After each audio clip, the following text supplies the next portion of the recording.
Hey guys, on this episode, we want to bring you some latest and greatest and juiciest Ram heavy-duty news. Yeah, it's some of our favorite kind of news, and we've got some behind-the-scenes talk, some gossip here in the truck world.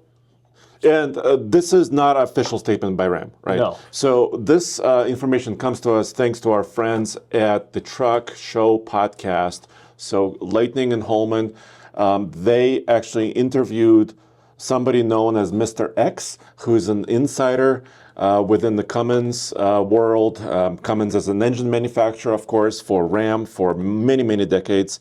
And this source has dropped some news. So engine design news, but still unofficial, right? So this is information that comes from the source, not confirmed by Ram. Exactly. But we have some numbers, horsepower numbers, torque numbers. We have some design information. So we want to share all of that.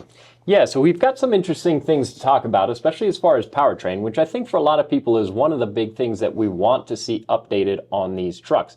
Now, we have a 6.7 Cummins as a company vehicle. I have an old 12-valve Cummins personally. So 5.9? Yeah, a Yes. 5.9. We love these trucks, but we want to see some updates because they have fallen behind, especially the standard output 6.7 Cummins trucks that are now going to be outdated coming up pretty soon here have fallen behind, especially as far as power figures. Yeah, also, just overall performance, others from Ford and GM have 10-speed automatic transmissions, big heavy-duty ones. They have, a little bit more capacities in some levels, like payload on 3/4-ton trucks.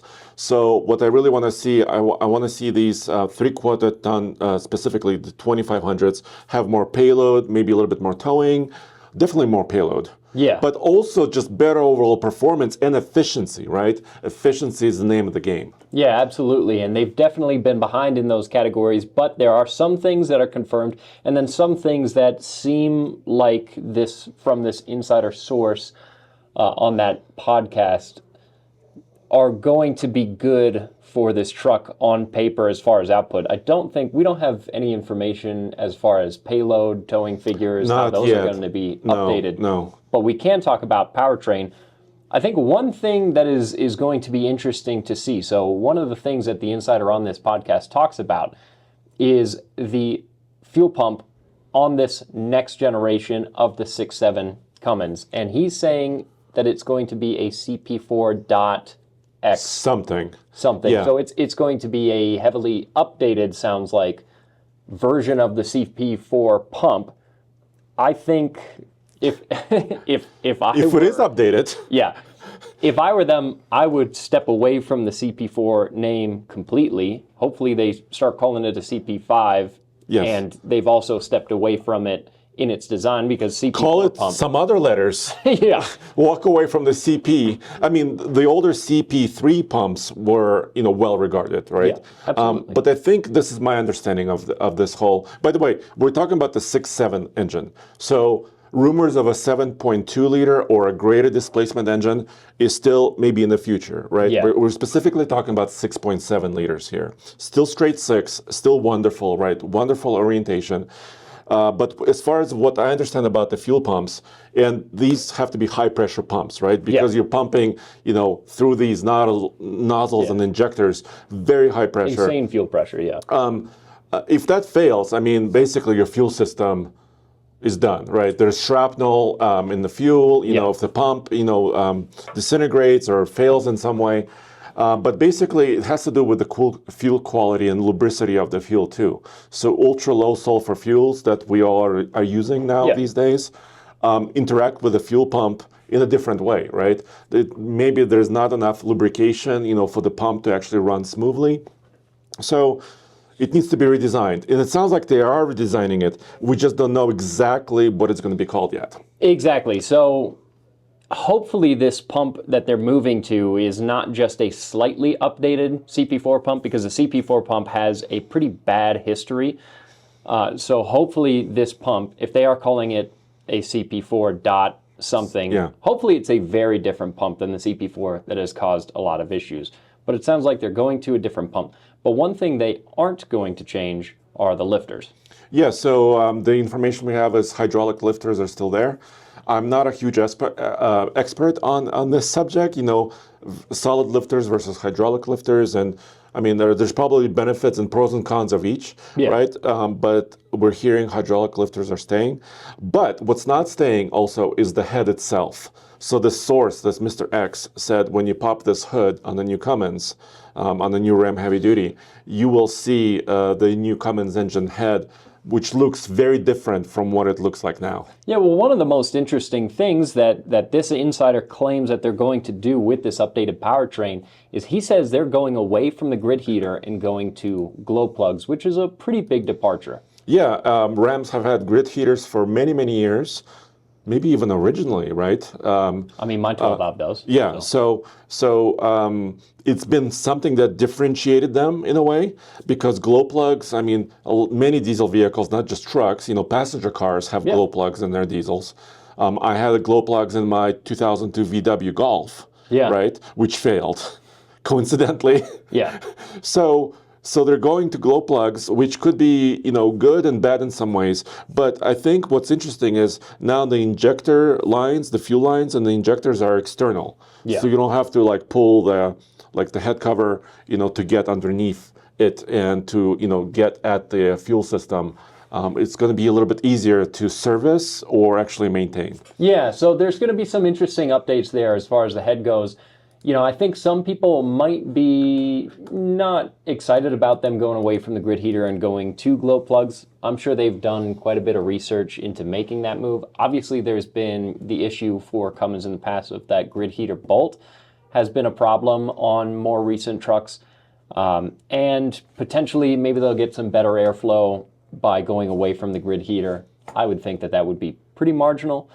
But yeah, it'll be interesting to see. Another thing that we do know is definitely coming to this truck is the ZF 8-speed transmission, which is going to be really nice to have. I'm not always one of those people that thinks every single vehicle needs an 8-speed and a 10-speed transmission, but when you are pulling heavy trailers, having more gears in your transmission, more ratios to pick from is really nice. And here's a picture of Andre in Germany at one of ZF's facilities. You were with me, yes. I took that picture. Yes, yeah, yes, exactly. I really appreciate it, Case. Yeah. So this is where we're getting kind of to the core of the issue we were talking about, because performance and efficiency, right? You can have the most excellent engine, and I think this next Cummins will be quite excellent, right, by all aspects. But if it can't put the power down effectively, it's just not good. Yeah. Right. So I think this transmission is really heavy duty. This is me for scale, right? This transmission is actually quite large, right? It's physically bigger than any other 8-speed, like in the Ram 1500 truck, for example, or some passenger cars that use ZF transmission or ZF transmissions. It's a German company. Yeah, but we're talking about an American truck. Yeah, ZF. So, and also ZF is known as one of the best, transmission companies out there. No, yeah, they've been making transmissions for ages. Andre, I'm also very distracted that you didn't move your mic when we took this photo.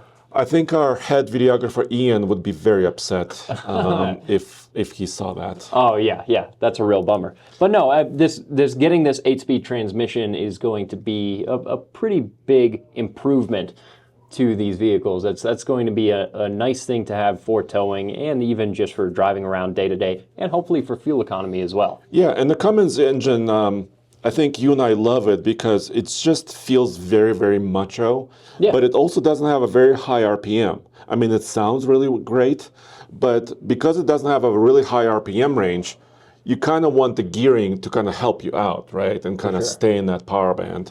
So, and it also has a lot of low torque. Yeah, and low-end torque. On the subject of torque, we should go ahead and talk about what this insider has said we're going to see for power and torque figures. Let's do it. So what he's saying is 430 horsepower, 1,075 pound-feet of torque, and one option, so no standard output and high output, just the one output of this 6.7 Cummins after the update. What do you think of the power figures?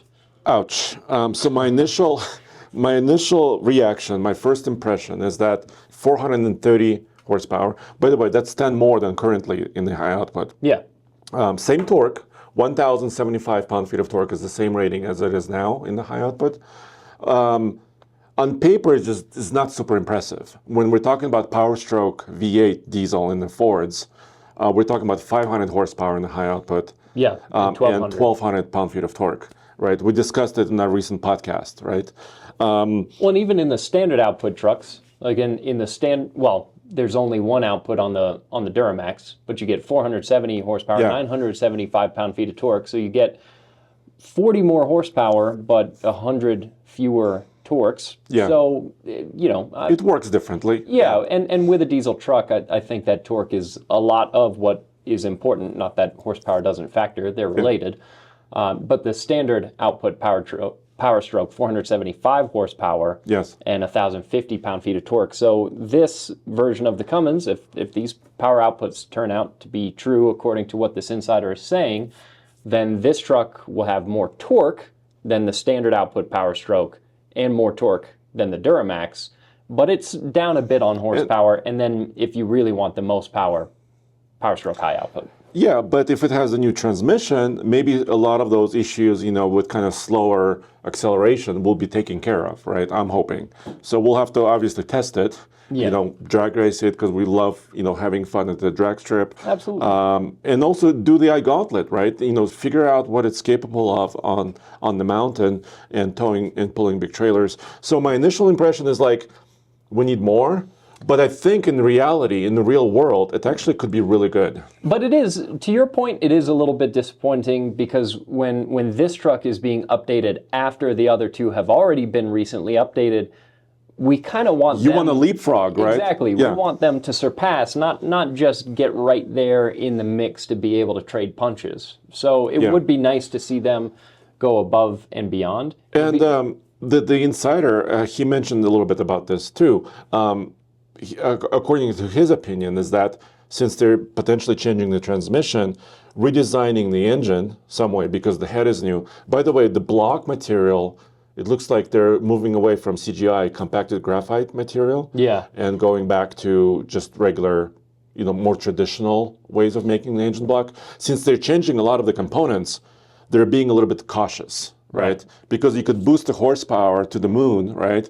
But you're changing so much, you don't want to kind of risk a lot of problems. Yeah, which is fair, and maybe that's part of the reason that they're holding off on doing a 7.2 version of the Cummins, which we have seen in the past from a leaked image of a timeline that came from Cummins, that maybe in the next year.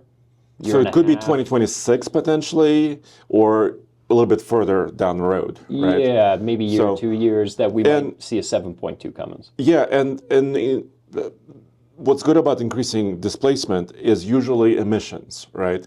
So you can kind of lower some of those pressures, control the temperatures a little bit better. So that's why kind of increasing the volume of the engine could help with emissions, which is really important. I mean, Cummins is still dealing with some of the fines related to emissions, right? Yeah, massive fines. Yeah, massive fines from a year or so ago. So, and also they're talking about the latest, remember we talked about it in the last show, the latest DPF system and like an electric heater. So instead of dumping extra fuel to heat up the exhaust system and burn some, do a regen, they're using an electric system to heat that up. So if they're using that, that's going to be really good for this engine as well. Yeah, so a lot of really potentially interesting updates that, of course, we want to see fully confirmed by Ram when this gets fully revealed. But it seems like this is really good indication of the direction that they're going. Now, also, the pictures that we're showing here, Andre, deserve, I think, a little bit of explanation because this should be essentially what the next generation truck looks like, and that's actually coming from Ram. Yeah, so they released this concept truck. They called it the Concept Power Wagon for SEMA. They had a couple of other pictures we showed before in previous shows with a similar headlamp design. So we expect this front end, this grille and the headlamp design to remain for 2025. And you'll be able to order these trucks, if not today, very, very soon. We'll talk about that in a second. Also, the interior, let me show the interior on this project truck. This is a concept interior, but Ram is really good with interiors no matter Yeah. what, right? So I expect the latest tech, the latest biggest screens, right? All the technology for towing and the cameras. So you can expect all of that. Also the radar system.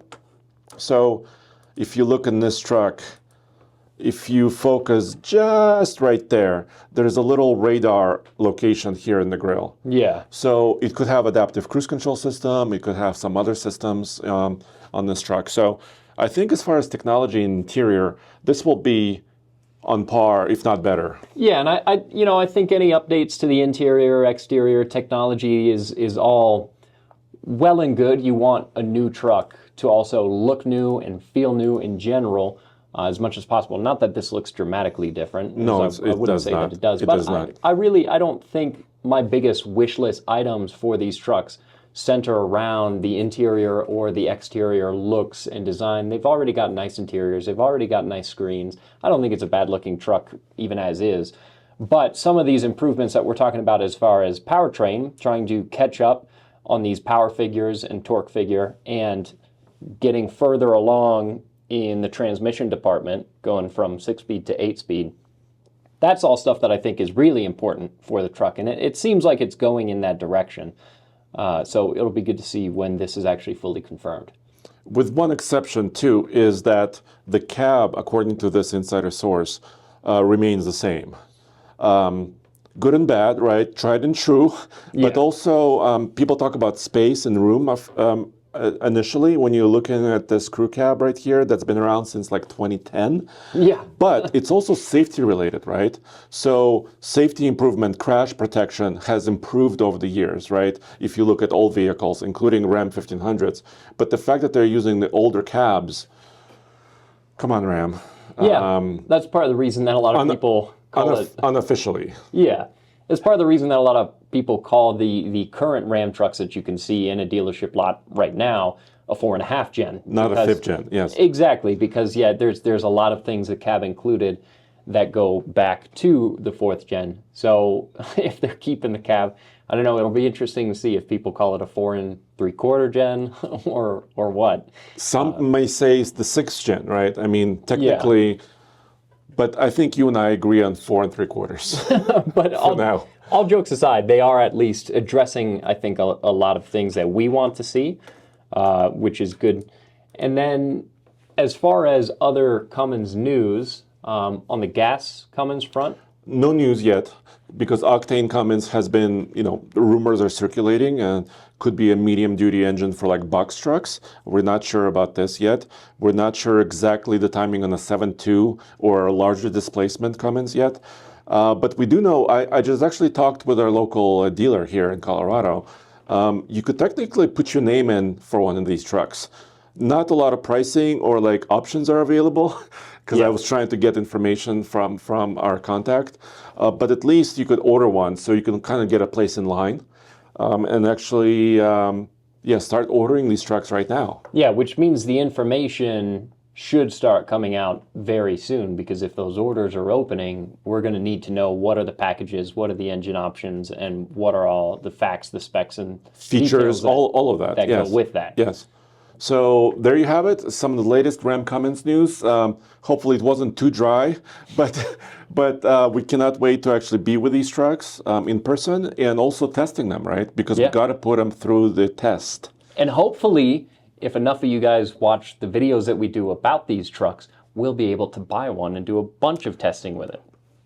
Right alongside our Duramax that we just recently purchased. Send Roman a bunch of emails about us needing to buy this truck. I guess ask at TFL Truck. Roman sees that, right? Berate us with emails. No, don't actually do that. Actually, all of us see that. Yeah. Ask at TFL Truck. Thank you very much for joining us. We'll see you next time, and check out oldtfl.com for everything automotive in one place.